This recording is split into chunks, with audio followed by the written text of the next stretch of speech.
BC సంక్షేమ శాఖ హాస్టల్లో పనిచేస్తున్న అవుట్సోర్సింగ్ కార్మికులకు సిబ్బంది జీతాలు విడుదల చేయాలని డిమాండ్ చేస్తూ మంగళవారం నల్గొండ జిల్లా కలెక్టరేట్ బీసీ సంక్షేమ శాఖ ఆఫీస్ ముందు ధర్నా నిర్వహించారు.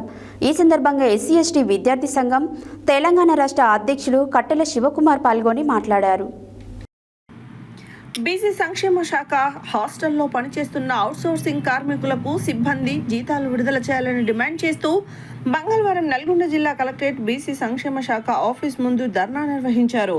ఈ సందర్భంగా ఎస్సీ ఎస్టీ విద్యార్థి సంఘం తెలంగాణ రాష్ట్ర అధ్యక్షులు కట్టెల శివకుమార్ పాల్గొని మాట్లాడుతూ గత 6 నెలలుగా బీసీ సంక్షేమ శాఖ హాస్టల్లో పనిచేస్తున్న అవుట్సోర్సింగ్ జీతాలు రాకపోవడం వలన కుటుంబాలు చాలా ఆర్థిక ఇబ్బందులకు గురవుతున్నాయి. వారి కుటుంబాలు అనేక రకాలుగా తీవ్ర ఇబ్బందులకు గురవుతున్నారు.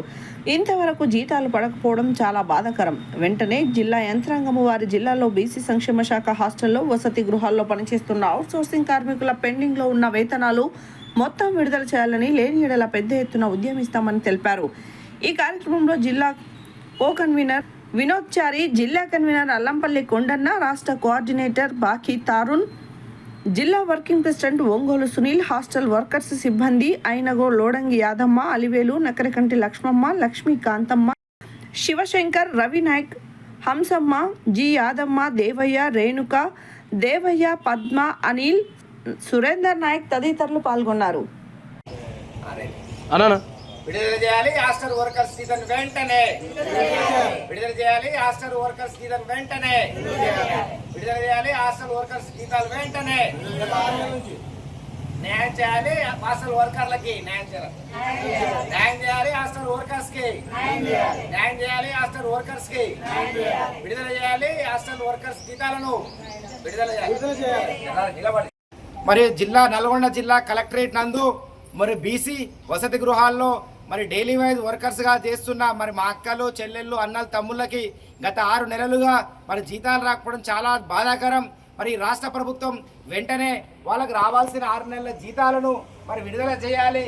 ఎందుకంటే మరి ప్రతి ఒక్కరికి పిల్లలు ఉంటారు. మరి భర్త, భార్య, పిల్లలు సంసారం నడవాలంటే డబ్బులేం నడవది. మరి కూటి కోసే కోటి తిప్పాలన్నట్టు వాళ్ళు కేవలం 13,000 రూపాయలకే మరి నెల మొత్తం వాళ్ళు ఉదయం 4 గంటలకు వచ్చి మరి సాయంత్రం 6 గంటలకు 200 మంది విద్యార్థులకు ఒక తల్లిగా, ఒక తండ్రిగా మరి అన్ని బాధ్యతలు వర్కర్స్ మీద వేసుకొని చేస్తుంటే మరి 6 నెలలు అయిన వాళ్ళకి జీతాలు రాకపోవడం చాలా బాధాకరం.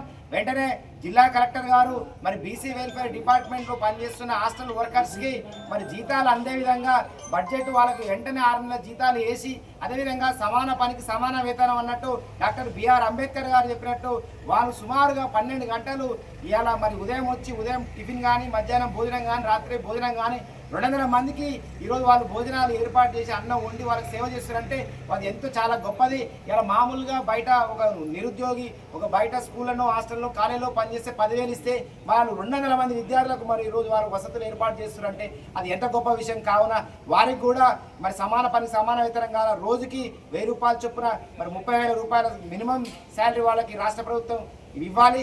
దానికి సంబంధించిన ఏదైతే గైడ్లైన్స్ కూడా కలెక్టర్ గారు మరి రాష్ట్ర ప్రభుత్వానికి నివేదిక ఇచ్చి బీసీ కార్పొరేషన్ కానీ, ఎంపీసీ కానీ ఇచ్చి వాళ్ళకి జీతాలు పెంచే విధంగా చూడాలి. వెంటనే పెండింగ్లో ఉన్న 6 నెలల జీతాలు హాస్టల్ వర్కర్స్కి వేసి వాళ్ళకి న్యాయం చేయాలని, లేని ఏళ్ళ పెద్ద ఎత్తున మేము రేపన్నాడు మరి హైదరాబాద్ మాసప్ ట్యాంక్ భవన్ దగ్గర బీసీ సంక్షేమ ఆఫీస్ దగ్గర కూడా పెద్ద ఎత్తున ధర్నా చేస్తామని, అసెంబ్లీకి ముట్టడికి హాస్టల్ వర్కర్స్కి మా ఎస్సీ ఎస్టీ బీసీ మైనార్టీ విద్యార్థి సంఘం వాళ్ళకి అండా ఉండి అసెంబ్లీ ముట్టడి కూడా త్వరలో ప్రకటిస్తామని సందర్భంగా తెలియజేస్తూ జై భీమ్.